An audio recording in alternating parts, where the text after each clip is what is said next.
చదువంటే పాఠ్యపుస్తకాలకే పరిమితం కాకుండా సమాజ స్థితిగతులు అర్థం చేసుకునే విధంగా విద్యాబోధన ఉండాలని రాజమహేంద్రవరం ఎంపీ పురంధేశ్వరి అన్నారు.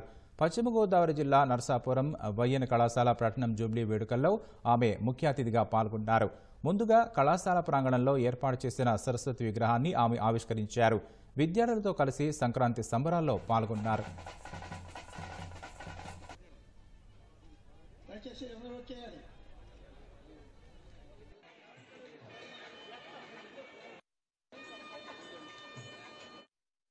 సమాజాన్ని పట్టి పీడిస్తున్నటువంటి అనేక రుగ్మతుల్ని దూరం చేయగలిగినటువంటి ఏకైక దివ్యౌషధం విద్య అని చెప్పి స్వామి వివేకానందులు వారు చెప్పారు.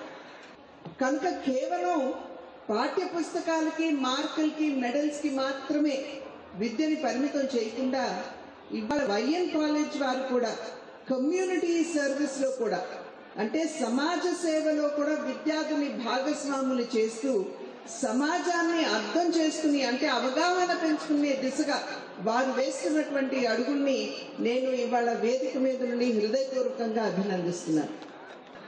నిజమైనటువంటి విద్యను గనక మనం బిడ్డలకి అందించలేకపోయినట్లయితే హంసల మధ్య కొంగ ఎలా ఉంటుందో మన బిడ్డ కూడా ఆ కొంగలాగానే ఉంటారు అని చెప్పి చాణక్యుడు చెప్పినటువంటి నీతి.